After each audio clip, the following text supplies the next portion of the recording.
pense qu'il pourrait être sympa, j'ai envie de te poser une série de petites questions vérité pour commencer. Ah, j'adore! T'es Vraiment, je me prêt? prête au jeu. OK. Alors, ta plus grande qualité. Ma facilité à m'observer. OK, génial. Ouais. Enfin, je trouve génial. Je vais pas à te dire que c'est génial, mais ton pays préféré? Ah, le Canada. Ça tombe bien. Oui. Puisqu'on sait que tu y habites, on entend ton Oui, c'est ça, accent exactement. J'habite également. au Québec, effectivement. La personne qui t'a le plus appris dans la vie.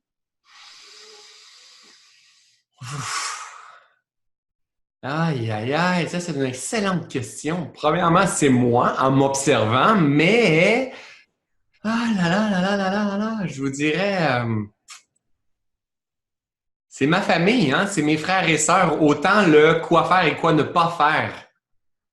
Donc, Allez. probablement mes frères et sœurs, là. Je peux pas dire que j'ai une personne particulière, mais c'est la famille, ceux avec lesquels j'ai grandi. Moi, je modélise beaucoup les gens par l'observation, puis c'est là que j'ai appris beaucoup. Super. Ton livre de chevet actuellement? J'en ai aucun.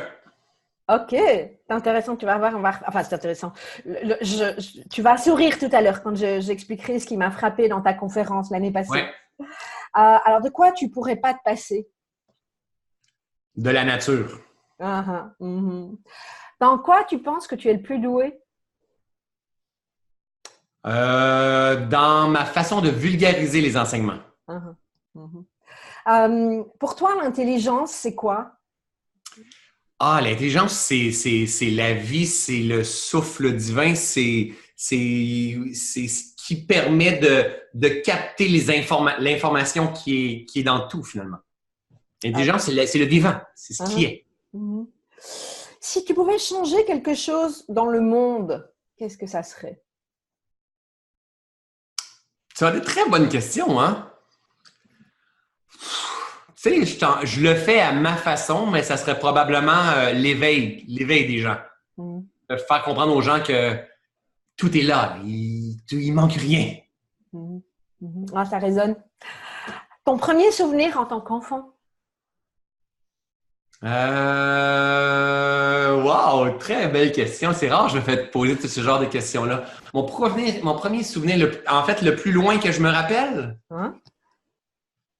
Et que tu veux partager, bien sûr. Ouais, non, mais moi, je suis transparent sur tout, en fait.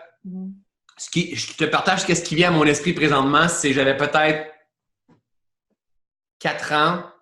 Mes parents m'avaient acheté un vélo. Et c'est ce que je me rappelle. Puis en même temps, tu sais, des fois, on pense qu'on se rappelle, mais on se rappelle peut-être à cause d'une photo que j'ai vue. Donc, c'est ça qui vient truquer. Donc, avant ça, je me rappelle pas, ou je me rappelle d'avoir mangé du sable parce que j'ai vu des photos. On dirait que tous les souvenirs, quand j'étais jeune, je me rappelle parce que j'ai vu des photos de. Et quoi, c'était un souvenir qui est heureux pour toi? Oui, c'était heureux parce que je trouvais donc que c'était de l'abondance. Wow, vous avez investi beaucoup d'argent comme ça pour m'offrir un vélo. Donc, et je me rappelle du vélo précisément comment il était en fait. Hein? Ah, c'est cool. Merci François d'avoir joué le jeu. Ah, merci. Alors, toi, tu as écrit un livre qui s'appelle Tout est toujours parfait. Hein, c'est la thématique sur laquelle tu communiques. Et c'est d'ailleurs le titre, le titre de tes conférences, puisque tu démarres ta tournée. Enfin non, tu l'as déjà démarré ta tournée en Europe, je pense. Hein, oui, c'est déjà démarré. On y retourne à partir de dimanche. On y retourne pour 2 semaines, puis en juin, 3 semaines. Voilà. Et donc, dire aujourd'hui, dans le monde actuel, tout est toujours parfait quand on voit ce qui se passe. Hein, on parle de terrorisme, la cathédrale Notre-Dame de Paris en feu, ça peut être une catastrophe pour certains. D'autres sont en train de réagir sur mais cet argent-là, on pourrait le réutiliser. Donc, le message peut sembler pas évident. Qu'est-ce que tu as envie de… Effectivement, et je suis totalement d'accord. Au premier niveau de conscience, ce n'est pas vrai que tout est parfait.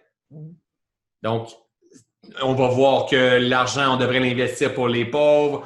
C'est pas vrai qu'au premier niveau de conscience, que l'angoisse, le stress a sa raison d'être, que la médication, c'est tout a sa raison d'être. Tous les catastrophes, tout le pétrolier qui est en plein milieu de l'océan va couler, qui va perdre son essence, a sa raison d'être, mais il faut prendre de la hauteur. C'est pour ça que j'ai un petit humain ici.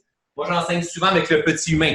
Donc, au premier niveau de conscience, niveau de l'orgueil, niveau de l'ego, là, c'est pas vrai que tout est toujours parfait. Il faut prendre de la hauteur. Hein? C'est Einstein qui disait on ne peut solutionner un problème au même niveau de conscience qu'il a été créé. Il va falloir prendre de la hauteur et comprendre que dans notre vie personnelle, que ce soit un burn-out, que ce soit un cancer, que ce soit des problèmes financiers, que ce soit une séparation, on se rend compte qu'en cours de route, plus loin, moi, exemple, j'ai eu le privilège de faire un burn-out. Quand j'étais dedans, c'est pas vrai que c'était parfait, mais avec le temps, je me rappelle que j'ai éveillé ma conscience grâce au burn-out. Suite à ma faillite, je suis venu comprendre le sens profond de l'acceptation de la vulnérabilité. Donc, les ressources, on va les chercher dans les périodes que j'appelle des contractions. Et c'est la même chose au point de vue de l'humanité. Donc, présentement, ici et en Europe, c'est la même chose pour vous. Il y a une mode de difficulté de l'attention, du TDAH, de la médication, des bipolarités et tout ça. Et tout le monde, beaucoup de gens sont dans le stress, dans l'anxiété de performance et une vie qui est en perte de sens et c'est essentiel. Donc, on embarque dans une contraction jusqu'à temps qu'on ne soit plus capable de vivre de cette façon-là et l'humanité va s'éveiller et on va commencer et c'est ce qui est en train de se passer avec qu'est-ce que toi tu partages, avec ce que je partage, un message d'éveil. Donc, dans le processus de pleine réalisation de la planète, de l'humanité et de notre personnel, tout ça, ça a sa raison d'être et c'est à ce niveau-là que tout est parfait. Donc, il faut prendre de la hauteur pour arriver à comprendre que tout est parfait. Mais au petit niveau, si on a les deux yeux comme ça, c'est pas vrai que tout est parfait. Donc, si je comprends bien, quand on est dans ce que tu appelles la contraction, l'idée, c'est aussi de se dire, OK, ben, je lâche parce que je sais que je suis en train d'apprendre quelque chose. En fait, c'est bien formulé, mais… Le titre de mon livre, c'est « Tout est toujours parfait », mais le sous-titre, c'est l'art d'accueillir ce qui est. Et c'est ça qu'on doit apprendre à faire. Genre, il y a beaucoup que je parle dans le livre que c'est sur accueillir le détachement.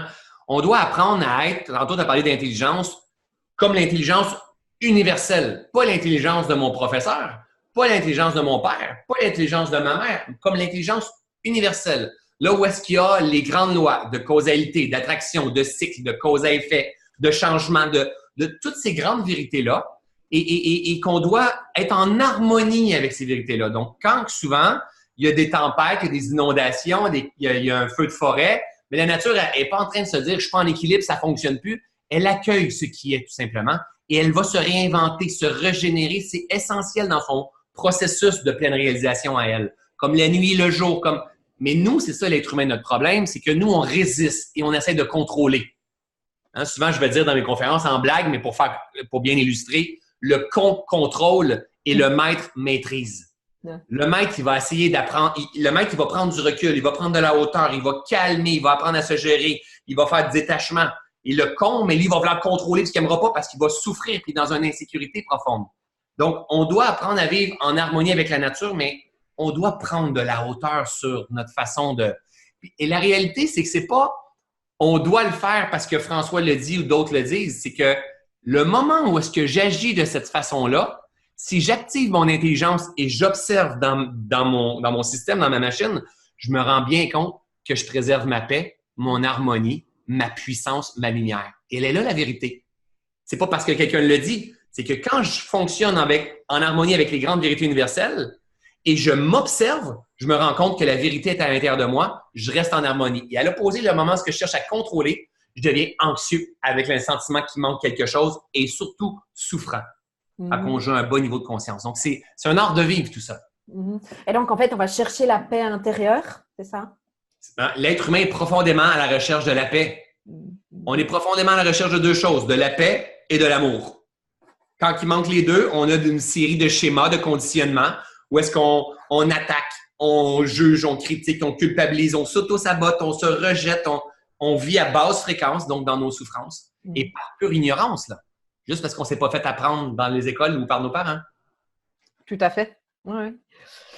Alors, je vais revenir à tout à l'heure quand je te posais la question de ton livre de chevet.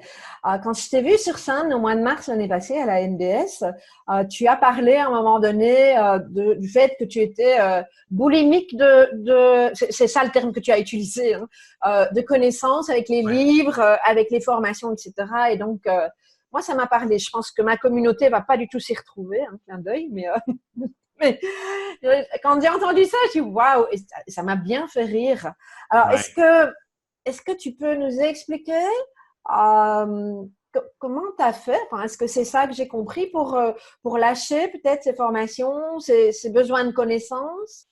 En fait, effectivement, quand j'ai eu mon burn-out, quand j'ai vécu mon burn-out, j'ai commencé à m'éveiller au développement personnel et j'ai comme tombé un peu Obélix dans la potion magique, c'est-à-dire que je me disais, mais comment ça qu'on ne sait pas ça? Et là, j'ai commencé à avoir un intérêt. Hein, l'être humain, souvent, peut avoir un intérêt sur son potentiel, sur sa machine, que je vais dire, sur comment il fonctionne. Souvent, c'est parce qu'on se rappelle. Moi, j'ai cette croyance-là, c'est que notre job, notre travail, c'est de se rappeler qui nous sommes vraiment finalement. Tout est là, il manque rien, on doit juste se rappeler, dépoussiérer. Donc, moi, j'en ai fait une boulimie. Donc, dès que je tombais dans un nouveau discours, un nouveau auteur, un nouveau conférencier, sa façon de parler, il parlait d'énergie, il parlait des blessures, il parlait du leadership, il parlait d'intelligence, il parlait je voulais tout manger, je voulais rien manquer. J'étais dans une énergie de manque. Hein, j'étais inconscient. Et là, je voyais le potentiel de création, la loi d'attraction, puis tout ça. Et je voulais tout faire. Donc, j'étais dans une énergie de manque. Je ne voyais pas que c'était une question d'énergie. Et même si j'avais fait mes formations, même si j'avais des diplômes pour être coach, formateur, peu importe pour tout ce que je fais, dans n'importe quelle matière, parce que j'ai mis énormément de l'équivalent de 100 000 €, exemple, en développement personnel en l'espace de 5 ans qui ont suivi mon burn-out, même si j'avais les diplômes, je ne passais pas à l'action. J'avais la perception qu'il me manquait quelque chose. Et ça, je sais qu'il y a plein de gens qui se retrouvent au travers de tout ça. Donc, j'avais la perception d'être incomplet. Et quand on a la perception d'être incomplet, on est dans un sentiment qui s'appelle l'insécurité. L'insécurité, c'est l'opposé de la connexion avec notre lumière, avec le divin, avec qui nous sommes vraiment. Et là, pour pouvoir combler ça, parce que je ne me connaissais pas, je carburais à aller chercher une autre formation, un autre livre, et là, je ne voyais pas clair. Et là, j'avais toujours l'impression, je me faisais à croire que j'aimais le développement personnel, mais en même temps, je ne pensais pas à l'action. Et là, j'étais dans une zone de dualité parce que je savais que j'avais tout ce qu'il fallait pour que... Et là j'étais dans une spirale, une dualité, puis je m'auto-sabotais. Donc, ce qui m'a vraiment aidé pour moi, c'est que quand j'ai découvert un parcours qui s'appelle, des méditations qui s'appellent Vipassana. Donc, c'est des retraites de silence où est-ce que pendant 10 jours de temps, tu es en méditation à observer, tu es connecté avec la nature, tu passes beaucoup de temps à l'extérieur. Et ça a été très difficile pour moi parce que moi, j'étais très agité. Mais c'est comme venu mettre de la colle à travers toutes les connaissances que j'avais. Et c'est comme venu me connecter avec la nature et avec le divin en disant, mais c'est ça. On doit apprendre à modéliser les grandes vérités universelles de la nature. Parce que la nature, elle est depuis la nuit des temps.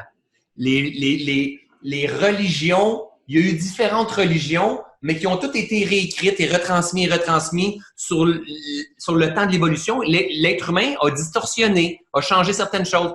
La nature, elle est depuis la nuit des temps.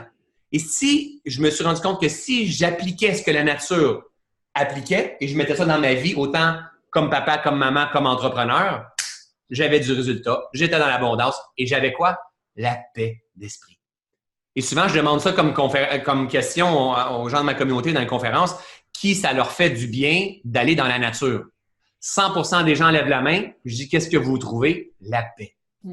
Ouais. Donc, dans la vie de tous les jours, si on regarde qu'est-ce qu'on cherche, là, on cherche tout, si on s'observe correctement, on est tout à la recherche de la paix et de l'amour.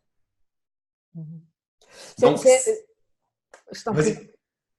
mais je lis les commentaires et je suis amusée de voir par exemple Sandra qui nous dit qu'elle était aussi à la conférence l'année passée et qui dit qu'elle a été traumatisée quand tu as expliqué que tu avais jeté tous tes cours. Moi, je ne m'en rappelais pas, mais apparemment. Et puis, il y a quelqu'un d'autre, hein, il y a Ghislaine qui nous dit « Mais non, un petit livre par-ci, par-là, une petite formation par-ci, par-là. Hein, » Je la connais bien, donc je ne suis pas sûre que c'est juste un peu par-ci, par-là. Mais voilà, il y a des commentaires, en fait, intéressants, quoi. Et là, je vois Viviane aussi, c'est bon ce qu'elle écrit en disant « Et maintenant, il y a les vidéos, les TEDx, les webinaires. » Elle a totalement raison. Moi, je n'avais pas ça à ce moment-là. Donc, en plus, j'avais les audios, j'avais des formations, des conférences, mais maintenant, elle a tellement raison. Il y a le YouTube, il y a plein d'éveilleurs de conscience, il y a plein de webinaires, il y a plein... C'est fou. Si on ne s'observe pas, on devient un pion dans le jeu, puis on bascule jamais. Ouais. Ouais. Mais le message, c'est peut-être pas, parce que je vois des personnes qui sont en train c'est pas coupé, voilà. Oh, non, c'est pas ça le message. Voilà, c'est ça, hein, c'est d'avoir le bon discernement, d'avoir le discernement plutôt pour trouver ce qui est juste pour ça, c'est ça? Non, le message est vraiment pas de couper. Le message est de comprendre que, moi, c'est ce que je me suis rendu compte, c'est que je n'y arriverai jamais à tout comprendre. Moi, je me suis intéressé aux étoiles, là. Je me suis intéressé au micro comme au macro. Je me suis intéressé à plein de choses. Jusqu'à temps que je me rende compte que j'ai pas besoin de comprendre toutes mes synapses, comment elles fonctionnent, mon lobe, comment elles fonctionnent. J'ai besoin de savoir comment conduire ma machine, puis dans quel jeu je joue. J'ai besoin d'avoir des bases, comment conduire ma machine.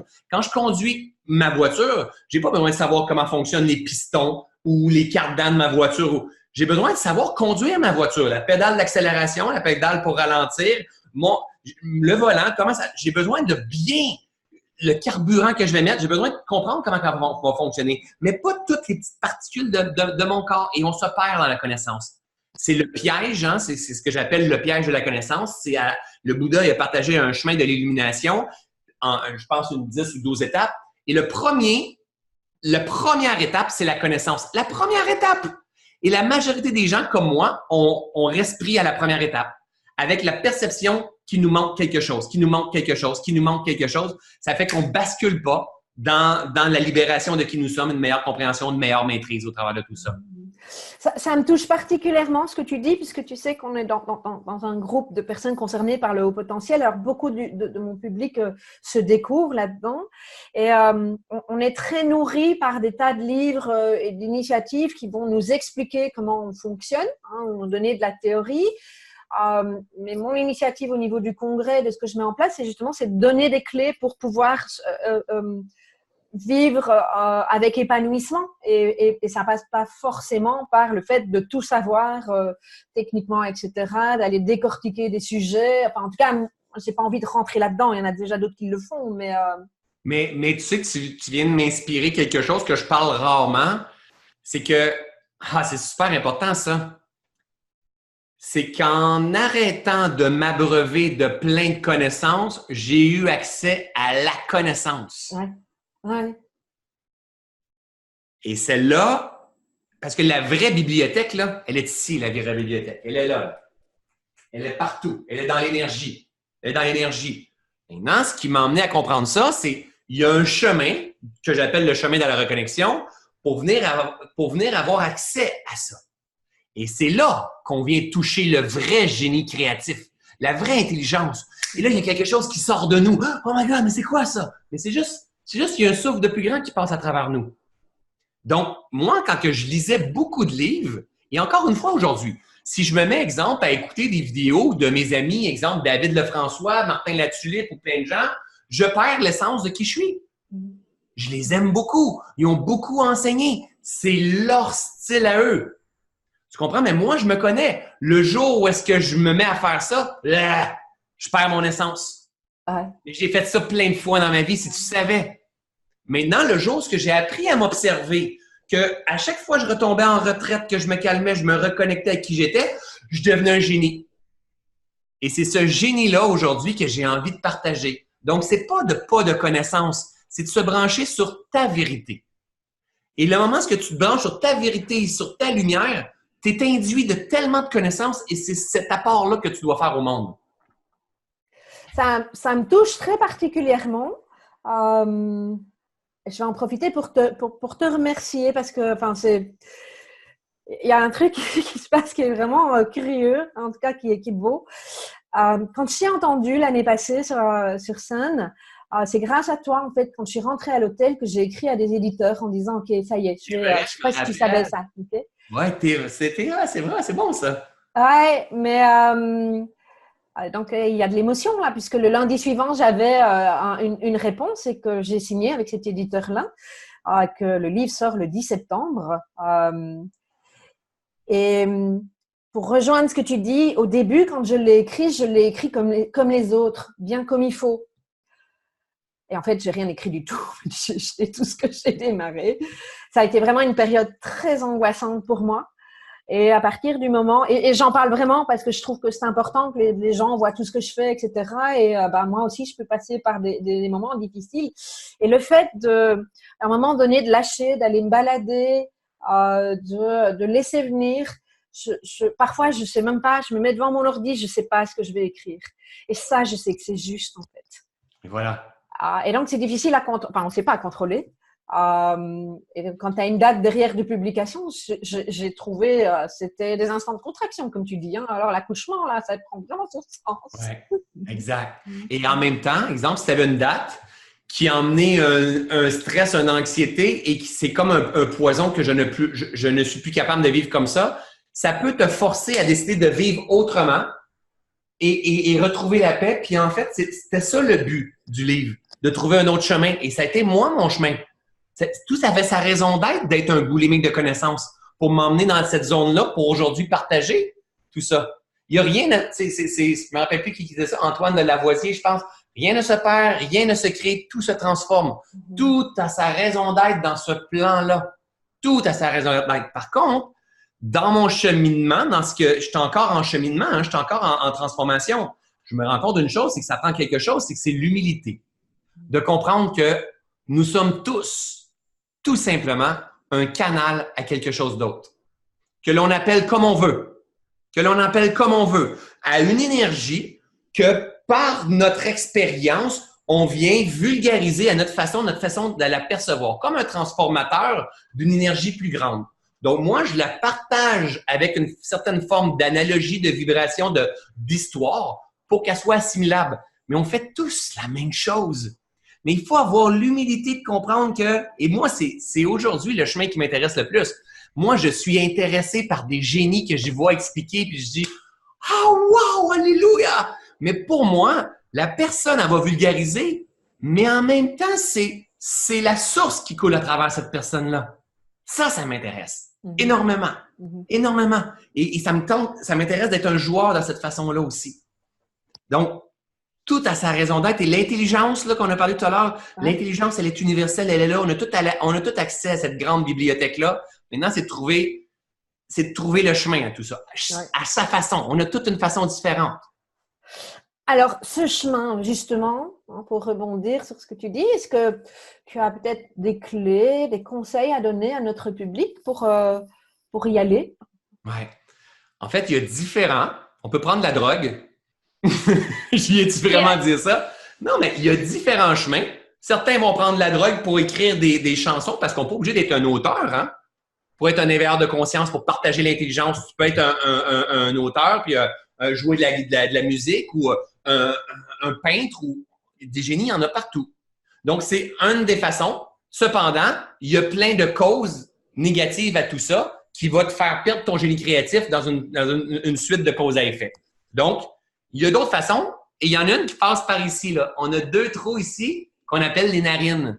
Et par ces trous-là, quand on respire comme ça, puis on fait expansion, contraction, à plusieurs fois comme ça, on commence à calmer l'esprit. Puis on commence à calmer l'esprit, on ramène la clarté dans notre esprit. Et quand on ramène la clarté dans notre esprit, on ramène le canal.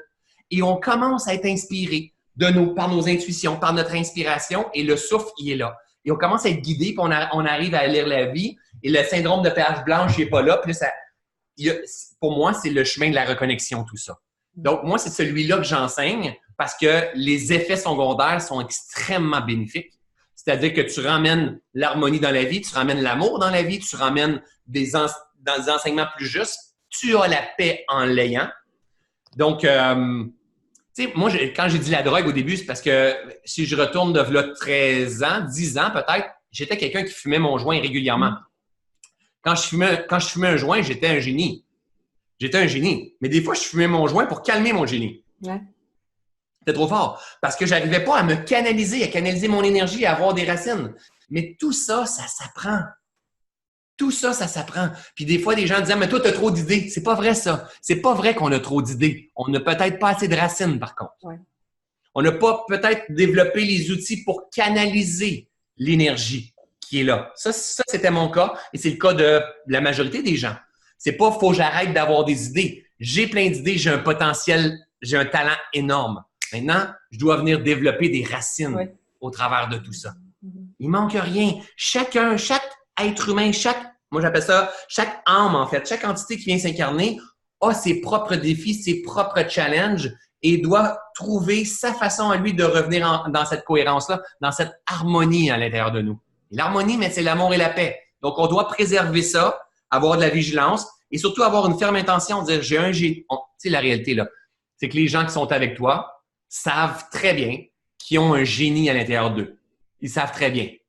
La majorité d'entre nous, le problème, c'est qu'on est attaché à cette puissance-là. Et c'est un gros, gros, gros problème. C'est vraiment un gros problème. Je m'attache à cette puissance-là, à cette connaissance-là, puis je le sais. Ce qui fait que, suite à quelques jours, quelques semaines, je perds littéralement le sens, l'équilibre. Et quelques jours après, je comprends pas ce qui se passe et je suis non fonctionnel. C'est la vie, c'est des cycles d'expansion-contraction. Maintenant, il faut développer cette sagesse-là pour pas en faire une addiction à cette puissance d'idées, hein, parce qu'on peut être addict à la connaissance, à nos idées de génie, et juste de laisser la vie faire son œuvre et de comprendre que l'idée de génie qui est en train de se manifester, si j'ai pas la place à la canaliser, à la processer, de comprendre qu'elle va revenir quand je n'aurai besoin. Détachement. C'est un art de vivre. Une notion de détachement, oui, tout à fait. C'est un art de vivre tout ça, mais il manque rien. On est tous là et on capte tout quelque chose. Certains plus que d'autres. Et si vous avez la perception qu'il y a quelque chose qui coule à l'intérieur de vous, mais vous devez honorer ce souffle divin-là, c'est sûr. Mais comme tu dis, ça s'apprend. Et je pense que c'est important de le répéter. Parce que parfois, on s'imagine que c'est pas possible.